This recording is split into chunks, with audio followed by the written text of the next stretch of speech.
I think the players gave it everything they had, and even today I think they gave everything they had, and it wasn't quite enough.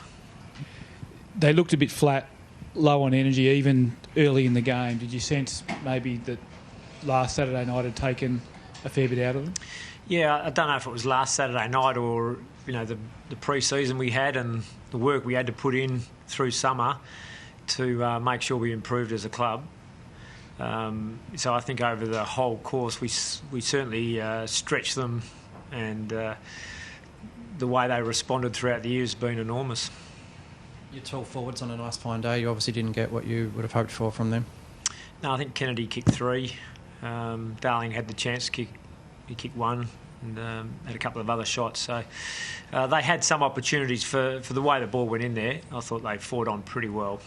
The way the ball went in, though, and the lack of contested marking. Is that partly the way the ball came in, I guess? Yeah, it was lack of numbers, really. We ended up getting it inside just over 40 times, I think. So we need to get it in more than that and a bit quicker. So they were often competing against an extra man. Can you give us your thoughts on the season as a whole now, John? Obviously a huge step up, and where I guess that puts you in terms of sort of looking forward to the next year. Yeah, I think in summary, our aim is to win a premiership, and we're a lot closer this time of year than we were 12 months ago. But there's still a lot of work to be able to win it. Is there sort of any specific areas, looking at the big picture, that you need to particularly think you need to improve on next year? There's always areas to work on. Yeah, you never actually have your ultimate victory. So even when you win a premiership, you will finish a game saying there's areas we can work on next year and get better.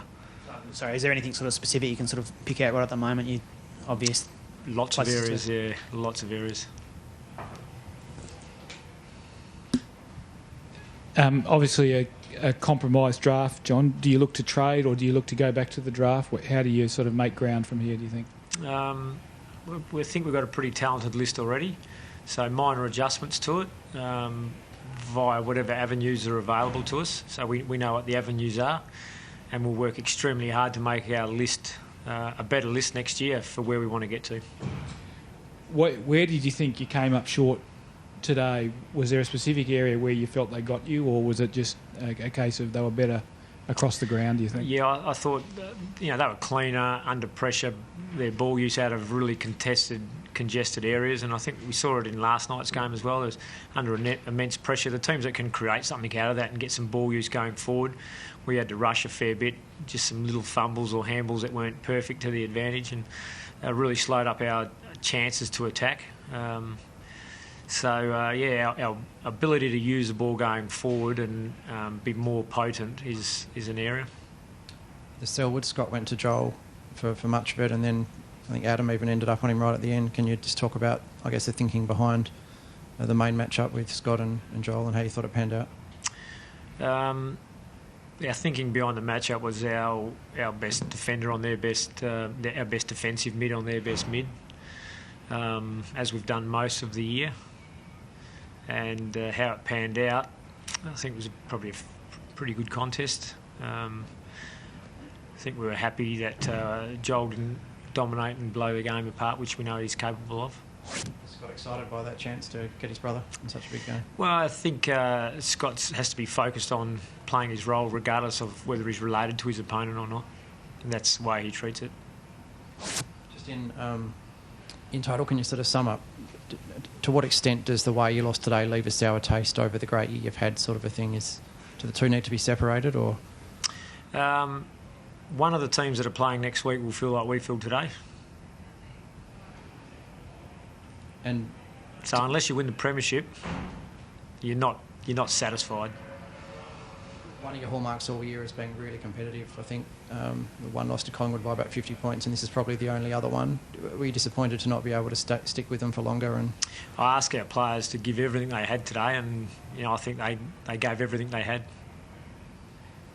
Your contract situation, would you like to sew that up pretty quickly, even in the next week? Or I've got a busy week this week with, I'll be interviewing 45 players over the next 3 or 4 days. So that will take its course. There's no urgency with that. Would you like 3 years? Haven't thought about that. Well, I have, but I'm not going to tell you what I'm thinking. So that's your thoughts on Nick Natanui and his final series in particular. I mean, some amazing things today, and I guess his progression as a player. Yeah, I thought he was a little bit quiet last week, but he bounced back today to be one of our best players, I would expect. Did some amazing things, worked really hard, tirelessly for us. He'll go in for surgery early in the week. We thought we were going to lose him after his first game this year. There was a chance he needed season-ending surgery, but he elected to say he could fight through that. So it took him a while to get the strength back in his arm to start to impact on games. And it's an amazing effort for what he's managed to give us throughout the year. He's had an injury that needs surgery from round 2, I think. John, do you think, your younger players in general now, what they've experienced in the last 3 weeks, now know a lot more about what they need to do to take that next step? They would have learnt a lot from the last 3 weeks, but they've learned a lot from playing the whole year out as well. But the last 3 weeks' experience is invaluable for those younger players. Who else needs surgery as well as Natanui, John? It's a big list, mate. We'll probably release that. But I think there's some guys that'll be in this week. I'm not sure how many, but maybe a dozen. Dean Cox in the Brownlow, what do you think his chances are after the season he's had?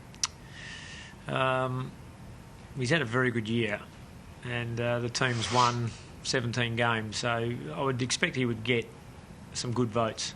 But, I'm no expert on Brownlow markets and chances. It tends to be a midfielder's medal. Do you think a ruckman could win it after the year he's had? They've done pretty well in the past, the big fellas. Probably not for a little while, but Jimmy Steins, and come back to Peter Moore and Teasdale, and I can go right back to 1953. It's about 30 years ago now. A few of those players that have had outstanding years for you seem to be down today. Cox didn't have one of his better games. Yep. Embers had a poor game with his foot skills. Even Glass had a couple of shaky moments at the back. Was that a significant factor in the way he performed today, do you think? They all have an influence on the outcome. However, every player performs influences the outcome of the game. So, Embley had the chance. I think he had 4 running shots at goal for no goals. He's good enough to kick. He could have kicked 3. Maybe he could have kicked the 4. I don't know. But it's disappointing when those things don't come off. But, he'll be disappointed, but he'll be ready to give like he has all year again next year. John, can you just talk about Beau Waters, how you used him today, and whether you thought you got what you wanted from him? He got a heap of the ball, about 38 touches. Beau played as a half-back flanker. Quite often his man went up the ground a bit. He had the opportunity to elect when he had to man him up and when he would drop back and help our defenders. Pretty manful effort by Beau today, I thought. Just on next season, a complete contrast to this one where externally there was no expectation at all from externally and everything was going to be a bonus. Now there'll be a lot expected. How do you approach that complete change? I can't understand how that would influence anything.